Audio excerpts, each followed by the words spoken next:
জ্বালানি তেলের দাম সমন্বয়ের পরও ভর্তুকি দিতে হচ্ছে সরকারকে। সচিবালয়ে সাংবাদিকদের প্রশ্নের জবাবে জ্বালানি মন্ত্রী। ব্যবসা বান্ধব পরিবেশ তৈরিতে সরকার প্রতিশ্রুতিবদ্ধ, জানালেন বাণিজ্য মন্ত্রী।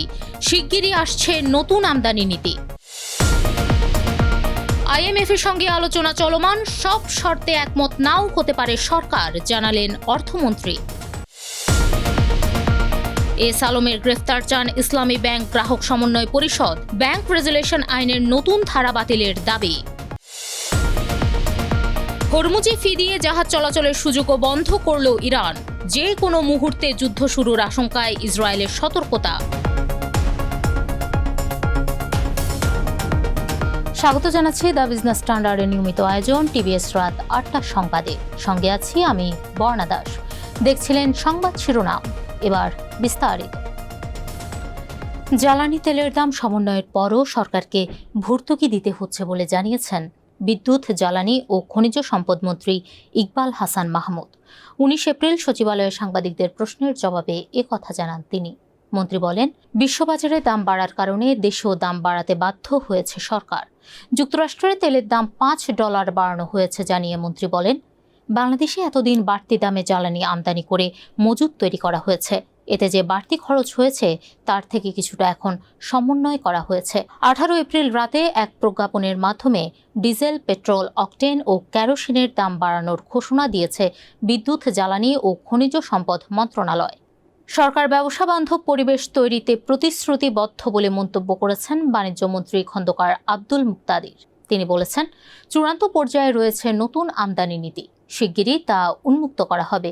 ১৯ এপ্রিল বাণিজ্য মন্ত্রণালয়ের সম্মেলন কক্ষে ব্যবসায়ী নেতাদের সঙ্গে বৈঠকে তিনি এসব কথা বলেন। এ সময় বস্ত্র ও পাট শিল্প এবং বাণিজ্য মন্ত্রণালয়ের সেবা সহজ করতে ব্যবসায়ী প্রতিনিধিদের সমন্বয়ে আলাদা কমিটি গঠন করা হবে বলে জানান তিনি।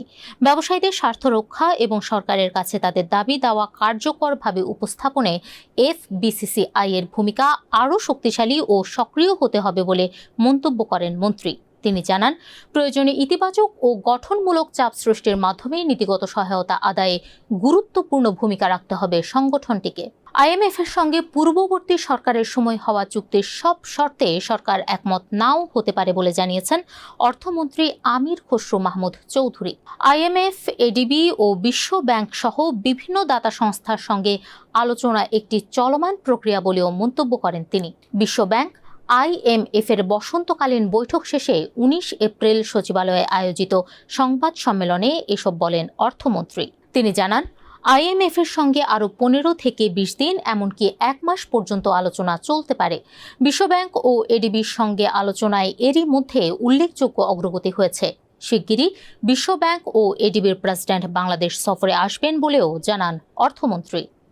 ৬ ইসলামী ব্যাংকের চাকরিচ্যুত কর্মকর্তাদের মানববন্ধনের পর একই স্থানে পাল্টা কর্মসূচি পালন করেছে ইসলামী ব্যাংক গ্রাহক সমন্বয় পরিষদ। এস আলমকে গ্রেফতার ও পাচার করা সম্পদ ফিরিয়ে আনার দাবি তুলেছেন তারা। পাশাপাশি ব্যাংক রেজুলেশন আইনের নতুন ধারা বাতিল চাইছে গ্রাহক সমন্বয় পরিষদ। ১৯ এপ্রিল মতিঝিল এলাকার ইসলামী ব্যাংকের প্রধান কার্যালয়ের সামনে ৬ ইসলামী ব্যাংকের চাকরিচ্যুত কর্মকর্তারা মানববন্ধন করেন। এরপর ইসলামী ব্যাংক গ্রাহক সমন্বয় পরিষদের ব্যানারে কিছু লোক পালন করেন পাল্টা কর্মসূচি। এ সময় ইসলামী ব্যাংক দখলের পায়তারা বন্ধ, ব্যাংক দখলের কালো আইন বাতিল, এস আলম নো মোর সহ বিভিন্ন ব্যানার প্রদর্শন করা হয়।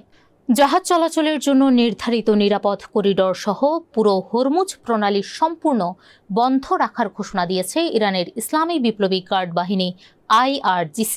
ইরানের রাষ্ট্রীয় সংবাদ মাধ্যমে প্রকাশিত এক বিবৃতিতে বলা হয়েছে, যুক্তরাষ্ট্র যতক্ষণ পর্যন্ত ইরানের বন্দর এবং জাহাজগুলোর ওপর থেকে তাদের নৌ অবরোধ তুলে না নেবে ততক্ষণ সম্পূর্ণ বন্ধ থাকবে এই নৌপথ। এই ঘোষণার মাধ্যমে ইরান তাদের আগের অবস্থান থেকে সরে এসেছে। এর আগে জানানো হয়েছিল, ইরানি কর্তৃপক্ষের সঙ্গে সমন্বয় করে এবং নির্দিষ্ট ফি প্রদানের মাধ্যমে বাণিজ্যিক জাহাজগুলো এই পথ দিয়ে যাতায়াত করতে পারবে। এদিকে ওয়াশিংটনকে তেহরান বিশ্বাস করে না জানিয়ে ইরানের পার্লামেন্টের স্পিকার মোহাম্মদ বাগির গালিবাফ বলেছেন, যে কোনো মুহূর্তে আবারও শুরু হতে পারে যুদ্ধ। ১৯ এপ্রিল ইরানের রাষ্ট্রীয় টেলিভিশনে দেওয়া এক বক্তব্যে এই সতর্ক বার্তা দেন গালিবাফ। ইরানের এই হুঁশিয়ারির পরপর ইসরায়েল জুড়ে জারি করা হয় সর্বোচ্চ সতর্কতা। দর্শক, এই ছিল টিভিএস রাত ৮টার সংবাদে। এতক্ষণ সাথে থাকার জন্য ধন্যবাদ সবাইকে।